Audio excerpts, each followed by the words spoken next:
27 Şubat'ta Kürt Halk Önderi Abdullah Öcalan'ın Barış ve Demokratik Toplum Çağrısı sonrası hem DBP'den parti hem de demokratik kurumlarla birlikte yoğun bir program içerisindesiniz. Demokratik toplum buluşmaları gerçekleştiriyorsunuz.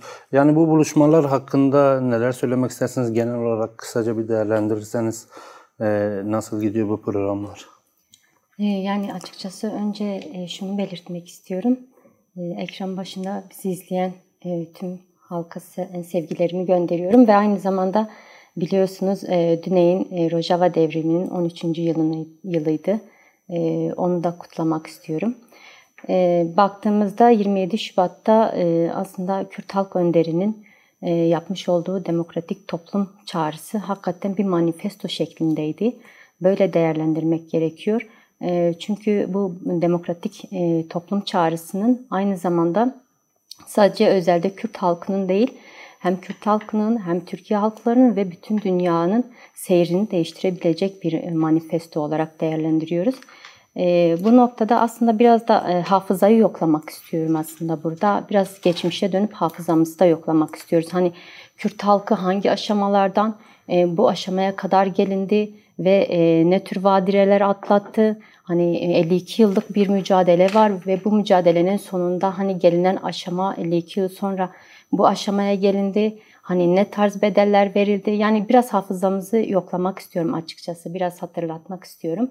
Baktığımızda aslında Kürt Halk Önderi Abdullah Öcalan 52 yıl önce aslında bu hareketi kurmadan önce Ankara'dan başlayan, aslında orada temellerini atan ve o dönemde de ciddi yoğunlaşması olan Kürt halkının üzerinde, Kürt halk ideolojisinin üzerinde, halkların üzerinde hani ciddi anlamda bir yoğunlaşması olan ve gerçekten hani Kürdistan faşizmdir deyip de bu söylemiyle aslında başlayan ve orada yine de birçok hareketin olduğunu örnek verirsek bir Devgenç, TİKO, DDK gibi hareketlerin ve bunların da devlet eliyle sonra feshedilmeleri ve deniz gezmiş Mahir Çayanlar'ın idamı çok ciddi anlamda hani etkileyip ve aslında orada baktığımızda Kürt Halk Önder'in orada aslında fikriyatı yoğunlaşması bu oldu. Öyle bir hareket oluşturmam gerekiyor ki bu harekette hiçbir devlet, hiçbir sistem bunu tasfiye edemesin, bunu yok edemesin. Ancak o gün geldiğinde benim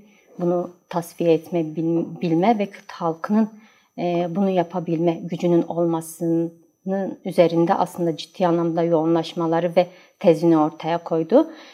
Bu minvalde baktığımızda 52 yıllıktır bir mücadele ve bu mücadele içerisinde Kürt halkının bir bütün hani yeri geldi canını verdi, yeri geldi çok ciddi bedeller ödedi ve bu bedellerin birçoğu ne yazık ki hani hem canını vermekle yetmedi. Şu an yüzlerce yoldaşlarımız, kadın yoldaşlarımız tutsak, rehin ve bunların hepsi bir etken olurken ve aynı zamanda 26 yıllık Rebe raporunun üzerinde bir tecrit olması hali doğarken ve bu tecritin kalkması için de ciddi anlamda Kürt halkının bir mücadele vermesi, bir mücadele hali varken yani bunları hepsi değerlendirmek gerekiyor. Hepsi sarmal bir şekilde birbirlerinin parçası aslında.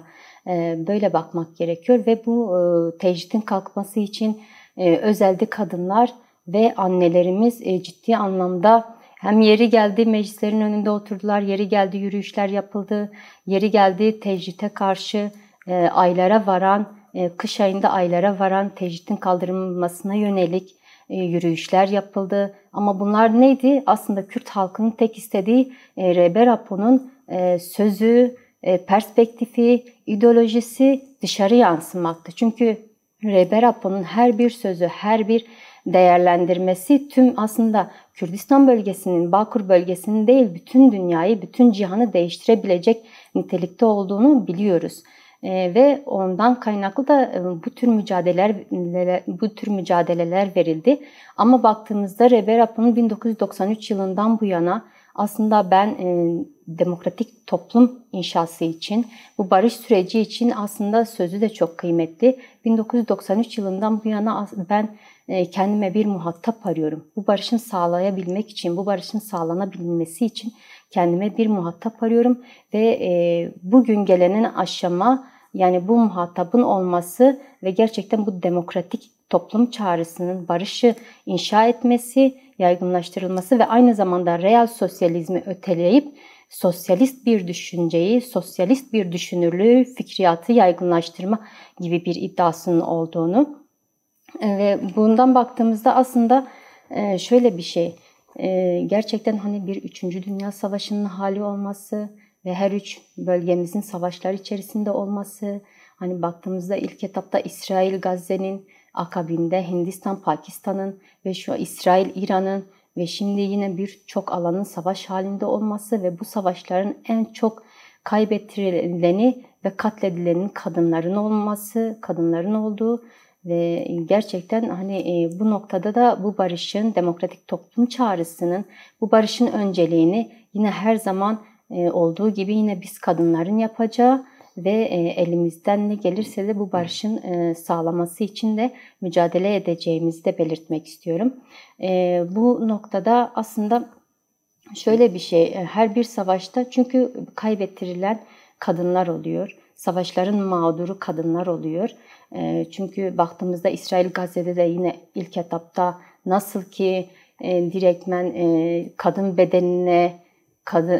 bedenine, kadın kaçırılmalarına, kadınların tecavüz edilmelerine, bedenlerinin çıplak bir şekilde teşhir edilmelerine bunlar hepsi var ve aynı zamanda yine baktığımızda yine DAEŞ'in Rojava'ya saldırdığı zaman yine kadın bedeni üzerine, kadın vücudunun üzerine 7-8 bin tane kadının kaçırılması ve pazarlarda satılması ve aynı zamanda katledilmeleri ve birkaç bin tane kadının henüz akıbetinin ne olduğu daha da bilinmediği gibi meseleler tam varken bu noktada işte bu çağrı nasıl bir öneme sahip oldu? yani bu çağrı da aslında gerçekten ciddi anlamda kadınlar boyutuyla da ciddi anlamda bir öneme sahip ve aldığımız halk toplantılarında da ciddi anlamda kadınlardan, annelerden gerçekten biz barış istiyoruz. Biz bu barışın öncülüğünü yapmak istiyoruz.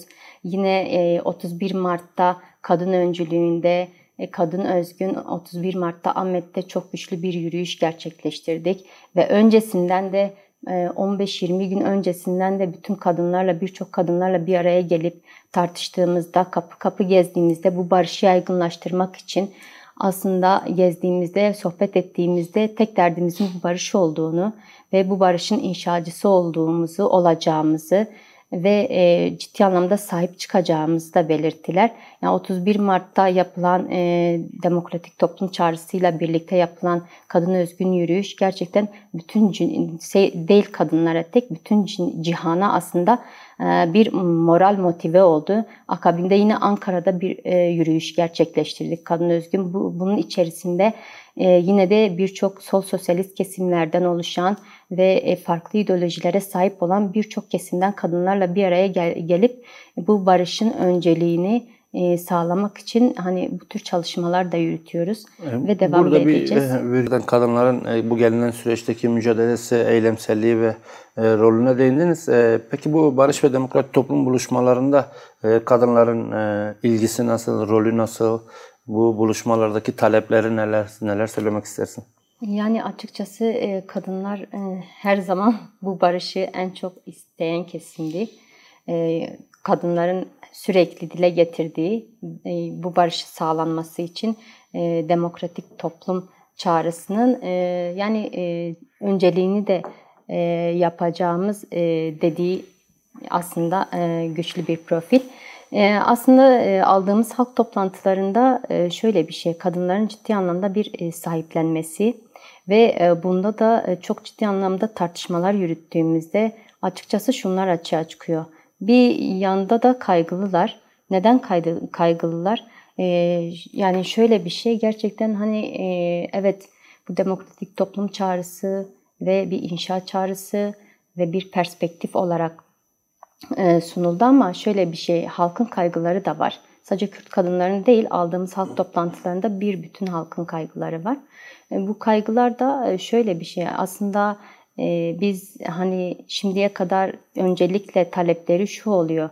Hani Reberapo'nun bir Mandela koşullarının oluşturulması gerektiğini, onun üzerindeki bir Mandela koşullarının oluşturulması gerektiği noktasında ve aynı zamanda sistemin dilinin değiştirilmesi gerektiği noktasında.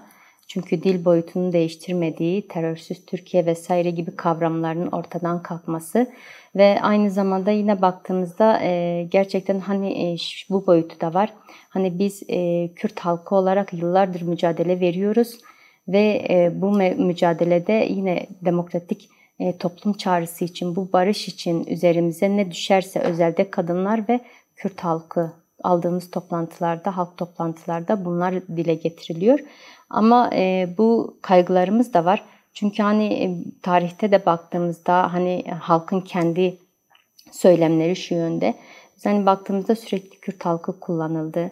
Baktığımızda çok tarihten bugüne kadar aslında girersek hani acaba şimdi yine böyle bir şey mi olacak kaygısını da yaşıyorlar aslında halk bir bütün.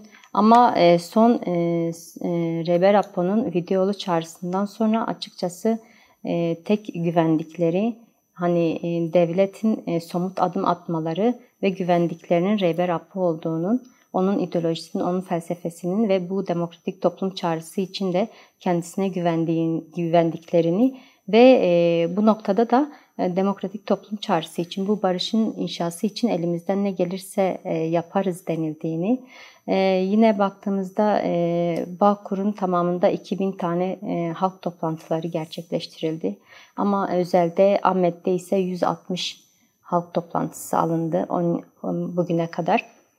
Ve bu halk toplantıları da gerçekten ciddi tartışmalar yürüterek ve çok güçlü bir şekilde geçiyor. Özellikle kadın öncülüğünde geçiyor aslında. Çünkü bu barışı her daim, her zaman isteyen kadınlar ve çok moral ve motiveli bir şekilde geçiyor. Bunu da belirtmek istiyorum.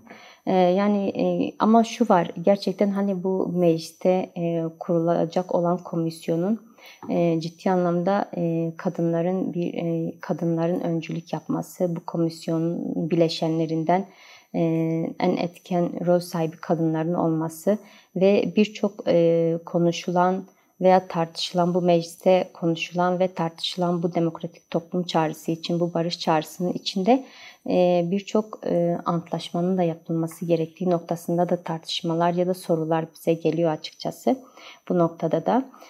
Yani bu komisyonun aslında bir nevi biraz daha böyle somut bir olgunluğa ulaştığında da sanırım herhalde bu minvalde de bazı düzenlemeler olacaktır diye düşünüyorum. Ama aynı zamanda şu da var.